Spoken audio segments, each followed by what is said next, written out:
Lázaro Barbosa de Souza foi um criminoso que ganhou fama nacional em junho de 2021, após ter matado 4 pessoas de uma família que morava em uma chácara localizada no INCRA 9, bairro da região administrativa de Ceilândia, Distrito Federal. Após ter assassinado essa família, Lázaro foi perseguido pela polícia por 20 dias.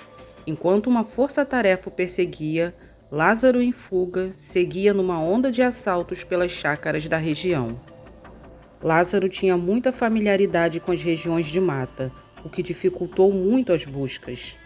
Lázaro foi algumas vezes classificado pela imprensa como sendo um serial killer. Porém, Ilana Casoy, que é especialista na área, negou que ele fosse um assassino em série, pois para ela, por falta de um ritual, que é típico dos assassinos em série, Lázaro não passava de um latrocida estuprador em fuga. Lázaro já tinha sido preso na Bahia, em sua cidade natal, Barra do Mendes, por um duplo homicídio. Porém, ele fugiu 10 dias depois. Após 10 anos de sua fuga, ele foi recapturado e levado para o Complexo da Papuda, em Brasília. Desta vez, pelos crimes de roubo, estupro e posse ilegal de arma. No ano de 2013, um laudo médico constatou que Lázaro tinha problemas mentais sérios.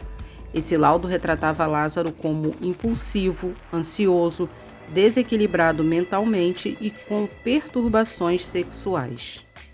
Mas, apesar desse laudo, em 2014 ele recebeu o atestado de bom comportamento e assim obteve o direito de cumprir pena no regime semiaberto. Daí, mais uma vez ele fugiu e só foi recapturado 2 anos depois, em março de 2018. Assim, foi encaminhado para o presídio de Águas Lindas de Goiás, no qual Lázaro fugiu pelo teto no dia 23 de julho. No dia 8 de abril de 2020, Lázaro foi acusado de invadir uma chácara e com um machado golpeou a cabeça de um homem, o qual sobreviveu, mas porta sequelas até os dias de hoje. Um ano depois, em abril de 2021, ele invadiu uma casa em Sol Nascente e trancou o pai e o filho no quarto, levando a mulher para o matagal e a estuprou. Em 17 de maio de 2021, Lázaro invadiu outro sítio no Sol Nascente. Ele trancou os homens da casa em um quarto e despiu as mulheres e fez com que elas o servissem. No dia 9 de junho de 2021, ele invadiu um sítio em INCRA 9, na cidade de Ceilândia, onde assassinou Cláudio Vidal, de 48 anos, seus filhos Gustavo Marques Vidal, de 21 anos, e Carlos Eduardo Marques Vidal, de 15 anos. Após o crime, Lázaro fugiu levando Cleonice Marques, de 43 anos, esposa e mãe das vítimas, como sua refém. Antes de ser levada por Lázaro, Cleonice conseguiu avisar seu irmão sobre o que havia acontecido através de um telefone celular. Ao chegar ao local do crime, o irmão de Cleonice logo ligou para a polícia, que iniciou uma força-tarefa na esperança de encontrar Cleonice com vida. No dia 10, Lázaro invadiu mais um sítio. Esse ficava a 3 quilômetros daquele no qual ele praticou o primeiro crime. Ele fez de reféns a proprietária e o caseiro durante 3 horas. Forçou a proprietária a cozinhar para ele enquanto ele se gabava do crime anterior. Ele também obrigou os reféns a beberem e usarem drogas com ele. Logo em seguida, Lázaro fugiu, levando consigo os aparelhos celulares das vítimas, uma jaqueta e R$ 200. No dia 11, ele roubou um veículo em Ceilândia e dirigiu até Cocalzinho. Lá chegando, ele incendiou o veículo para dificultar o reconhecimento e teve sua fuga facilitada por um comparsa. No dia 12, ele novamente invadiu uma chácara e obrigou o caseiro a ingerir bebida alcoólica com ele. Não roubou e nem feriu o caseiro. No mesmo dia, a inteligência da polícia mapeou o modus operandi de Lázaro, o que os levou a 2 dos esconderijos do criminoso. Em um dos esconderijos foram encontrados os restos mortais de Cleonice. Durante a noite do dia 12, Lázaro invadiu mais uma chácara, mas dessa vez houve reação das pessoas que lá moravam e foram baleados. 3 foram feridos e 2 deles ficaram em estado grave. Lázaro então fugiu, levando 2 armas do local. Mais tarde, Lázaro incendiou uma casa e também trocou tiros com a polícia, mas conseguiu fugir. No dia 13, Lázaro conseguiu roubar um carro e dirigiu por 30 quilômetros até chegar próximo a uma das barreiras policiais montadas na estrada.